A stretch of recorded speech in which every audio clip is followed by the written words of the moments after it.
G'day everyone. The big news here in freshwater fishing in Victoria at the moment is the total banning of opera house nets for catching yabbies. In this video, I'm going to explain to you why they've been banned, where they've been banned, and I'm also going to do an honest comparison between the open top lift nets, which I've got back here, and the opera house nets. Lots of information in this video, folks, so stay tuned. Hey you! You're watching Robbie Fishing. Rightio, now the motivation for this video came from a Facebook post from Victorian Fisheries. I happened to look at it the other day. They announced that opera house nets are going to be banned as of the 1st of July 2019, which is 2 days from now. It's currently Saturday and that's Monday that they become banned. Anyway, the comments section in that video blew my mind a little bit. Some of the comments that people were asking and things that people were saying. So I just wanted to get on and answer everybody. So what I've decided to do is make this video and just answer some of these questions and explain a few things. Let's talk about opera house nets. I remember when they were first invented or first introduced. When I was a kid, we didn't have opera house nets. We used to make our own yabby nets out of bird wire. They were like, for want of a better word, they were miniature drum nets about that big with a little funnel in the end, and we caught yabbies in them. That was before opera house nets hit the scene. Then we saw these things called opera house nets. I bought my first one at Turner's Tackle here in Wangaratta. When they first came out, they didn't have that wire ring in the funnel. So the opera house net, you'd fold it open. It had two funnels each side, but they had a mesh funnel. So the yabbies would walk in, the mesh would sort of lift up over them. Say that's the mesh. The yabbies would walk in, the mesh would lift up, the yabby would come in, mesh would fall down. There was no possible way out at all, and they worked very, very well. Then they were an absolute death trap for turtles, platypus, water rats, any amphibian, any small amphibian of any kind that entered those nets died. There was no way out. So they changed the rules. They made that particular type with the mesh funnel illegal and said, okay, we'll allow opera house nets, but we've got to have the wire ring on the funnel to give things like those mentioned species an opportunity to swim back out, because with the mesh, once they were in, that was it. So they made it legal to use opera house nets, but only as long as they had the rings attached. Of course, there was a bit of a backlash. A lot of people didn't like it. They cracked it because they caught lots of yabbies and whatever, but they got over it, and we got used to the new style of opera house nets, which we used right up until now when they're becoming illegal. But then, through a number of reported platypus deaths and water rat deaths, the fisheries decided, okay, let's change the rules. We will ban them in public waterways, flowing streams, where water rats and platypus and stuff are more likely to be. Flowing creeks, rivers, lagoons attached to rivers. So for a number of years, opera house nets were legal on private property, but they were illegal in all public waterways and waterways attached to public waterways. So lagoons and little offshoot creeks and stuff that would have water rats and stuff in them. But they were still legal in dams. That worked very well, except for one thing. So many people still use them in public waterways. Because you were still allowed to have them, you were still allowed to use them in private property, so many people still use them in the river, still use them in the streams, the lagoons, and there were still reported platypus deaths. I've seen the photos. I've never caught a platypus in an opera house net. The only thing I have done, which I regret, and this was back in the 1980s when I was a kid, going back to those little miniature drum nets that I mentioned that we used to make to catch yabbies out of wire, I actually caught two water rats in one net once. I pulled it up and it stunk, and I pulled it out and there was two water rats in it. I was probably 10 or 12 years old. It was the mid-1980s. It was the 1 Mile Creek in Wangaratta. I don't think I ever made another one of those nets since. They're illegal now. They weren't then. So I have seen firsthand the consequences of those traps, similar design traps, and I fully get why opera house nets would be made illegal. So some of the comments that I saw on this Facebook post from Fisheries were, why don't you just make them illegal in public waterways? Sadly, that was the law. And in all honesty, I can't help but think that if everybody abided by that law, they wouldn't have needed to change it. Only about a month ago, Brett and I were Murray cod fishing just on the outskirts of Wangaratta here back in May, and we put an opera house net out of the river. It had been there for quite some time, but it was still there, and it still could have been used by a platypus or something to swim in. A few months before that, I was swimming down near the cliffs here in Wangaratta, an area that us locals know as the cliffs, just downstream from the Templeton Street boat ramp. I dived down to see how deep it was. I was going down, big deep breath, got near the bottom, and I felt something with my feet, wire, like mesh. Sure enough, I swam down and got it. It was an Opera House net. It was half buried in the mud. So there's 2 this year that I've pulled out of the river, unattended Opera House nets. There would still be literally hundreds of Opera House nets in the rivers and creeks today that could be potential death traps. By banning the sale of them now, those ones that are there will be pulled out by swimmers, pulled out by fishermen, mud will bury them, and over time there will be less and less in the rivers. So for those people that said, why not just ban them on public waterways, unfortunately that was already the case, but people didn't abide by the rules. Had they abided by the rules, perhaps they may not have changed them. Other people were saying, how are they going to patrol private property? Surely fisheries can't patrol private property. Hell yeah, they can. Just because it's private property doesn't mean you don't have to follow the laws. It's illegal to murder someone, but does that mean I can do it if I'm on someone's private property? No. So there are a lot of laws that are exempt on private property, and there's a lot that aren't. And this isn't exempt, so private property isn't an exemption. Some people said, how are fisheries going to patrol private property? Just imagine this. Just imagine I've got a nice big dam next to my house full of yabbies, and I've got a couple of Opera House nets in there. My daughter brings a friend home from school that loves platypus or loves animals in general, and she says, you're not allowed to use them, they're illegal. And I say, oh, no one's going to find me here. But then she goes and rings 13 Fish, the Victorian Fisheries Hotline, and reports me. They then have the power to come and check that dam, and they can prosecute me. And if you are caught using Opera House nets after the 1st of July in Victoria, in any water, that's an $815 fine. So basically, how are you going to get caught on private property? If someone dobs on you, that'd be my guess. I can't imagine fisheries flying drones over and seeing what people are doing, but I think if someone sees you, if you're on a private dam near a road and someone's driving past and they see you with an Opera House net, fisheries are only a phone call away and you can get pinged, $815. Some people commented, or a couple of people commented and said, I don't care if they're illegal, I'm going to use them anyway. That's their prerogative. I think anybody that goes onto a government website and just brazenly tells them in their face, I'm just going to not do what you say anyway, is a little bit crazy if you ask me. But anyway, folks, so they are a trap.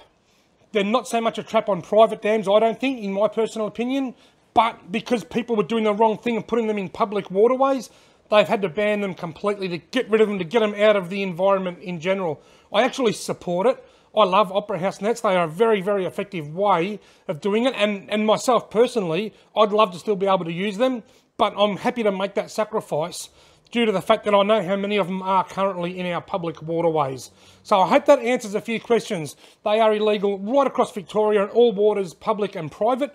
Fisheries can access your property if they have reason to suspect that there is some wrongdoing, that you're breaking the law. If they get a tip-off from somebody, they can. That's an $815 fine.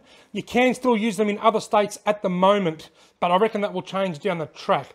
Now, let's move on to the second part of this video. Let's talk about open-top lift nets as opposed to the Opera House nets.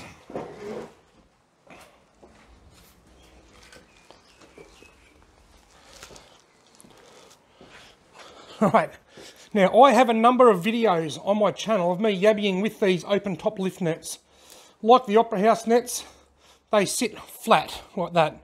Like the Opera House nets, they fold up into shape. You lift the middle bit up, you slide the cork down, and that is your open top lift net.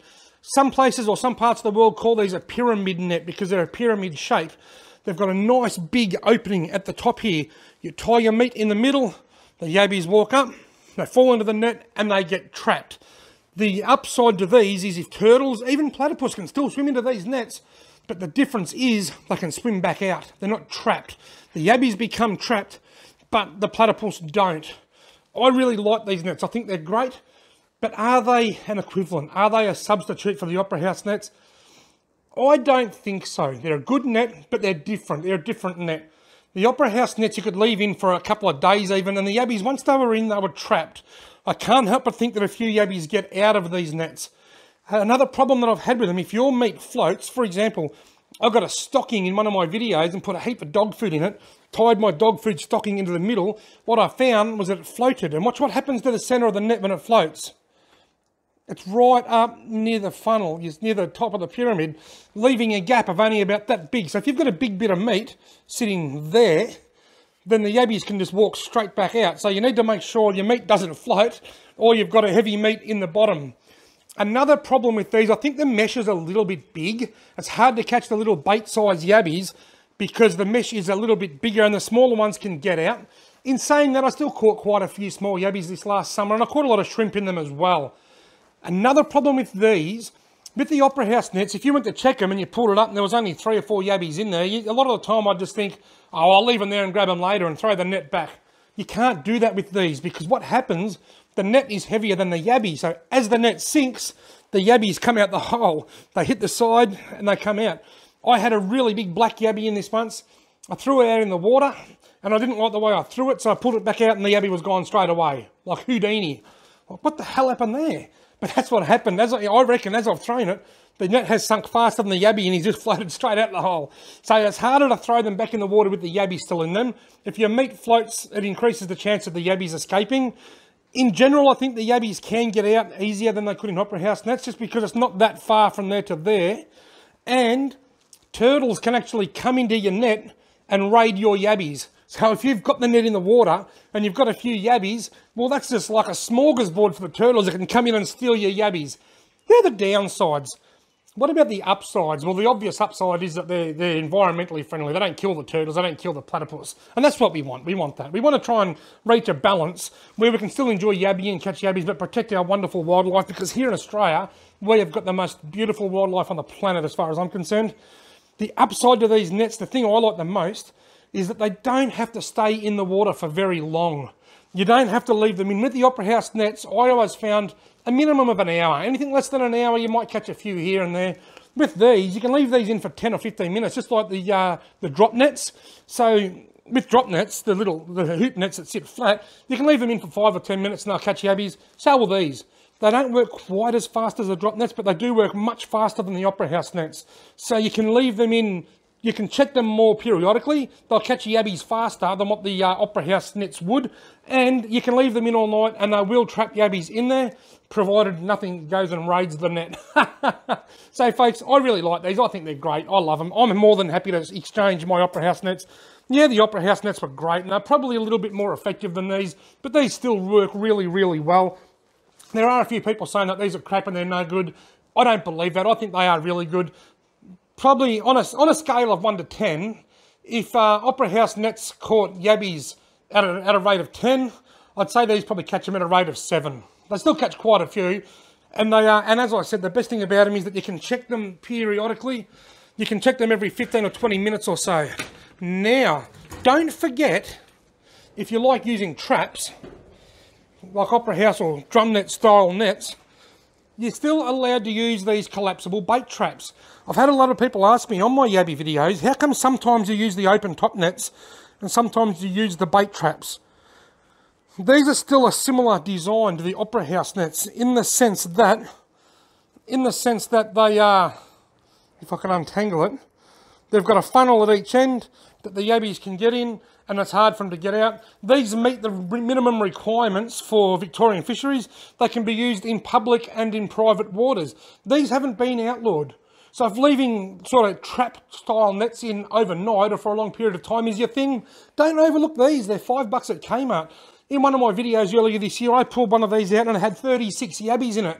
What more do you want? So you've still got the option to use the trap-style nets, and these have got really fine mesh, so they'll catch the small bait size yabbies and minnows and shrimp and plankton and everything else that's any bigger, that's around about 2 millimeters wide.